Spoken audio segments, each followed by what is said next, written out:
ಯಾಕಂದ್ರ ನೋಡ್ರಿ ನೀವಂತೂ ನಮಗ್ ಇದ್ರ ಬಗ್ಗೆ ಕೇಳುವಂಗನ ಇಲ್ರಿ. ಹಾ ರೀ.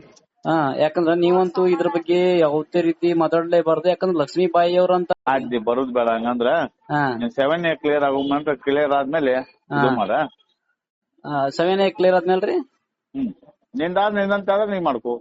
ಅಲ್ರಿ ಅಣ್ಣ ಅದ 7A ಕ್ಲಿಯರ್ ಭೂ ನ್ಯಾಯ ಮಂಡಳಿ ಒಳಗ ಕೇಸ್ ಇದು ಭೂ ನ್ಯಾಯ ಮಂಡಳಿ ಒಳಗ ಮಹಾಪುರುಷ ಕೃಷ್ಣಪ್ಪಯ್ಯ ವಿರುದ್ಧ ನಮ್ದ್ ಕೇಸ್ ಐತ್ರಿ. ಇವ್ರ ವಿರುದ್ಧ ಅಲ್ರಿ ನಮ್ದ್ ಕೇಸ್. ಮೂಲ ಮಾಲಕರ ವಿರುದ್ಧ ಕೇಸ್ ಐತ್ರಿ ನಮ್ದು. ಆ ಮೂಲ ಕೇಸ್ ಐತಿ ಇಲ್ಲ ಅಂದಿಲ್ಲ, ನಮ್ಗ್ ಗೊತ್ತೈತಿ ಕೇಸ್ ಇದ್ದಿದ್ ಗೊತ್ತೈತಿ ಎಲ್ಲ ಗೊತ್ತೈತಿ. ಹ್ಞೂನ್ರಿ. ಮೂಲ ಮಾಲಕ ವಿರುದ್ಧ ಅಣ್ಣ ಮೂಲ ಮಾಲಕ ವಿರುದ್ಧ ನಮ್ದು ಕೇಸ್ ಐತಿ. ಇವ್ರಂತೂ ನಮ್ಗ್ ಸಂಬಂಧ ಇಲ್ರಿ.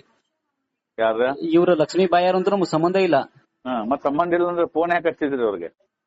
ಅಲ್ರಿ ನನ್ ಮ್ಯಾಲ ಕಂಪ್ಲೇಂಟ್ ಕೊಟ್ಟಾರ್ರಿ ಅವ್ರು ನನ್ನ ಮೇಲೆ ಕಂಪ್ಲೇಂಟ್ ಕೊಟ್ಟಾರ್ರಿ. ಅದಕ್ಕೆ ಅವ್ರಿಗೆ ಯಾಕೆ ಮಾಲಕರಿಗೆ ಲಾವಣಿ ಕೊಡ್ಬೇಕಂತೇಳಿ. ಯಾಕಂದ್ರೆ ಅವ್ರ ಯಾವ್ದೇ ರೀತಿ ದಾಖಲಾತಿ ಬೇಕಲ್ಲ, ಯಾವ ಆಧಾರದ ಮೇಲೆ ಮಾಲಕ ಅವರು ಅನ್ನೋದು ನಮ್ಗ್ ಬೇಕಲ್ಲ.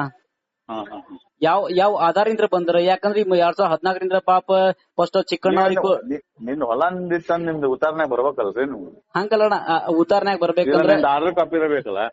ಆಯ್ತಣ್ಣ, ನಮ್ಮ ಎಲ್ಲಾ ದಾಖಲಾತಿ ನಾವ್ ಯಾರಿಗ್ ಸಲ್ಲಿಸಬೇಕು ಅವ್ರಿಗೆ ಸಲ್ಲಿಸ್ತೇವೆ ಭೂ ನ್ಯಾಯ ಮಂಡಳಿ. ಯಾಕಂದ್ರೆ ನಮಗ ಅನಾವಶ್ಯಕವಾಗಿ ಈಗ ಅವ್ರು ಸುಳ್ಳು ಕಂಪ್ಲೇಂಟ್ ಕೊಟ್ಟು ನಾವ್ ಆಲ್ರೆಡಿ ಜೈಲಿಗೆ ಹೋಗಿ ಬಂದೇವಣ್ಣ. ಯಾವ್ದು ನಾವ್ ಈಗ ಅವ್ರ ಕೇಸ್ ಮಾಡಕ ನಾವು ಕೇಸ್ ಮಾಡಬಹುದು. ಏನ್ ದೊಡ್ಡ ಅನಾವಶ್ಯಕವಾಗಿ ಸುಳ್ಳು FIR ಮಾಡಬಾರ್ದು. ನಡೆದಂತ ಘಟನೆಗಳನ್ನ ಕೊಡ್ಬೇಕ್ರಿ. ನಾವ್ ಯಾರು ಬೇಕಾದ್ರೆ ಅಲ್ಲಿ ಕೇಳ್ರಿ, ಕೋಳಿಮಟ್ಟಿ ನಿಂಗಪ್ಪನ ಹೊಲ ಯಾವ್ದು ತೋರಿಸ್ತಾರಣ್ಣ ಅಲ್ಲಿ. ಬೇಕಾದ್ರೆ ಕೇಳ್ರಿ ಅಲ್ಲಿ ಕೋಳಿಮಟ್ಟಿ ನಿಂಗಪ್ಪನ್. ಯಾಕಂದ್ರೆ ಅಲ್ಲಿ ಕೆಲವೊಂದ್ ಪ್ರಯೋಜನ ಅದಾವಣ್ಣ. ನಾವ್ ಕಾನೂನು ಚೌಕಟ್ಟು ಒಳಗ ಹೋಗ್ತಿರ್ತೇವೆ. ನಾವು ಕಾನೂನು ಚೌಕಟ್ಟು